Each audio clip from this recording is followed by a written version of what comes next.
It's a nice crowd, huh? What in the world is going on right now? If you've came to this video expecting my political opinion, I suggest you click off the video now. But if you've just come here to sit on the fence and smile like I am in this situation, then you've come to the right place. I find it incredible how we are now at a stage where content creators, in this case Adin Ross, are now becoming the face of the internet when it comes to politics. My point being that it's so funny that we have people that came up off of this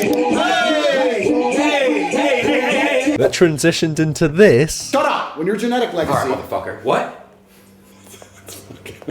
That have now ended up here. Everything at the moment just feels like a fever dream. I'm just constantly overstimulated. Apart from making these videos, I don't really go on the internet that much. I'm one of those people that thinks it's cool not to use TikTok and Instagram. But somehow, I've managed to still watch more drama go on in the past 6 months than I have my entire life. Do you remember the days when the biggest drama was the Sidemen diss tracks, or Logan Paul versus Jake Paul? Maybe Rice Gum every now and again would do something controversial. Even Trump when he first got elected. Now all of that stuff just seems pathetic. Just to list off some of the things that have happened in recent times, we've got Dr. Disrespect being a pedo, Chris Tyson being a groomer, Mr. Beast's illegal lotteries, Logan Paul's crypto zoos scammers came back, UK riots, stock market crash, Trump assassination attempt, worst political debate in history, pedos competing in the Olympics, a technically biological woman with mutated genes that makes her basically a man in the Olympics, and the list just goes on and on. I feel like the world was just not ready for the internet. Do you know what I mean? Like throughout history, people have gotten away with so much stuff because there was no internet. There was nothing to hold them accountable. I'm not saying that's a good thing. However, nowadays, it's like an Earth Battle Royale Fortnite match going on, but instead of loot, you just get Twitter likes. But I've sidetracked a little bit. Here's a quick rundown of the Adin Ross and Trump stream. Trump first walks out to many men.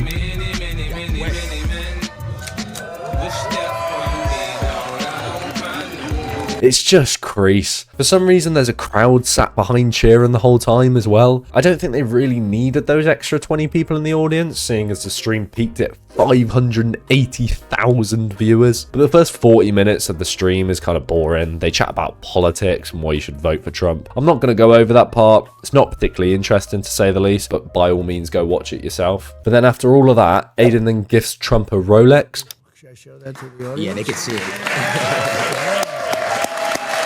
I didn't know this. Now I know it's worth it. Nothing special, Steve will do it, already did it, but I guess it's a nice sentiment. I imagine Trump has already forgot about the watch by the time this video comes out. I imagine it's the equivalent of me going to the shop and getting offered a free sample, which don't get me wrong, I love a free sample. I had a free churro sample the other day and it was lame, but I did forget about it until I was writing this script, so yeah, it's nice that Adin bought him a Rolex, I guess. I have seen controversy about this gift being illegal. You supposedly can't give someone running for president a campaign gift of any more than $3,300 or something like that, and unless the Rolex was from Wish, I imagine it was a little bit more than that. But then there's other people saying that it's not illegal to buy a former president a gift or someone running for president as long as it's not associated with their campaign. I don't know, and quite frankly, I don't care. I'm sure it'll all get sorted and swept under the covers. My country's got enough of its own problems for me to care about what's going on across the pond. The stream evolves into, I can't believe I'm about to say this, a describe the picture with one word challenge. So I did have some clips I wanted to react to. Okay. So this is the fun stuff I wanted to get into. Let's get into the reactions right here. This is so cool. I'm actually reacting with you. Use one word that comes to mind to describe that person. Okay? It's a fun game. Fun. Let's start. Now, it might just be me that finds that fucking hilarious. Adin Ross and the former president of the United States are sat down doing a live stream on Kick to 500,000 people and are now doing an old YouTube trend. Regardless of your political standpoint, that is entertainment at its finest. Trump describes the Out Boys as great. He describes Adin as outstanding. Now, I think he might be glazing there just a tiny bit, seeing as he's only spoke to him for 44 minutes at this point. But they did get a picture at the UFC together, so maybe Adin did something outstanding then. He then points out that Adin is younger than the suit he's wearing, and for some reason the NPCs in the background let out a roaring cheer. My suit is older than you are. How old's your suit? I don't know. I'm so confused. He calls Joe Rogan interesting. I guess that's one word for him. Oh, yeah. He calls Dana White a fighter, very original. He then calls Elon a genius and starts describing the SpaceX re-entry mission. I've never seen information go in the one ear and out the other as fast as Adin's in this situation. In all fairness, I don't think Trump really knows what he's on about here. He does butcher the explanation. However, Adin's cluelessness completely outshines that. And I said, what was that all about? He says, well, we want to be able to save the engines, not that they go into the ocean and all, but he really is. He's a genius. He's also a very good person. He's just thinking about how much crypto he's just lost and how many gambling streams he's going to have to do to make it back. But I mean, I could give you a loan, man. I mean, it depends how much and for what. $5 million. He calls Kanye complicated. Extremely accurate. Alexandra Cortez. As I always say, I'm British. I haven't got a clue who she is. I infer that Trump is on the opposing side to her there. They talk about some more world leaders, presidents and all that. The boring stuff, really. Personally, I would have liked to hear Trump's opinion on the Mr. Beast drama or the Sneeko versus Moist Critical debate. Then after this whole fiasco, we then shift into an IRL stream, which is such a weird format to see Trump in. Adin literally can't help himself from leaning into his zesty side. You can see it when he asks Trump what side he likes to walk on. Walking on what side you like walking on? Doesn't matter. Yeah, you look good from both sides. Yeah, it doesn't really matter at all. It's literally in his DNA to just pretend to be a bit gay all the time. I suppose it's a nice compliment, but Adin's face says it all. An XQC spawns out of nowhere, wearing the most abominable fit known to man. Is your shirt? I love that. Felix, by the way, Mr. Trump. Fantastic. Wow. Yeah, I got the grills on. What the fuck is that for a t-shirt? Trump's got grills? I mean, he seems to love it, so I guess we're all good. I like that. Hey, I know. That's what I noticed. I noticed the grill. Nice to meet you, by the way. Nice to see you. Thank you. I just love how XQC is so casual in this situation. If you're looking for authenticity, he's your man. And then what I imagine you've all seen already is Adin giving Trump his own personalized Cybertruck. That's an Elon. It is an Elon. Wow. Shout out to Mr. Musk. That's beautiful. Hey, that is beautiful. Am I going to close the door really quick? Just I want to show them the wrap. Sure. Check out this wrap and let me know your honest thoughts. I think it's incredible.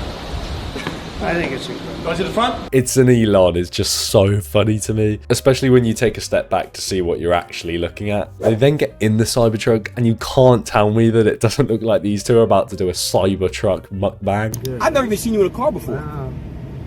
Not too many. It just delves into this uncanny valley territory, which isn't the perfect description, but seeing Trump and Adin Ross in a car looking like they're recording a 2016 David Dobrik video will never not be funny. But after talking about Trump's favorite artists and songs, Adin finally pops the big question. I do want to say, I do want to do a little victory dance with you. I want to step out the car, blast the music, and dance. There's then just an abrupt jump cut to Adin and Trump doing a TikTok dance in complete silence. Oh, I can't take it seriously. The stream at this part keeps glitching out, but it basically ends with Trump saying that he's going to save TikTok and Adin saying to put W's in the chat. I suggest you go watch all the highlights of this stream. It will give you a good giggle. I do want to mention a clip I saw about Kai whilst making this. He addresses that he keeps getting contacted by people to join in on campaigns for presidential runners, and simply put, he tells them to fuck off. Then on top of that, I got the fucking Secret Service calling me 5 times, nigga! I don't know goddamn shit about politics, my nigga. I don't know nothing. I don't know shit. I don't know not a goddamn thing, my nigga. What the fuck am I supposed to talk about on stream about politics, bro? What the fuck is Kasanak gonna talk about with politics, my nigga? Let's be real. Let's be real. Hey, look. Mark my words. I'ma say it right now. If there's some way, somehow, something was to go into where I do the stream of politics, I'm going to be 100% honest. I'm going to sit on my stream and say, why did you guys call me? And I completely respect Kai for that. Once again, I will proudly say that I'm a fence sitter and have no interest in any sort of political discussion. I'm only here for the entertainment that comes from it. If you've got a problem with that, please leave a comment below, just so I can engagement farm you. Thank you very much.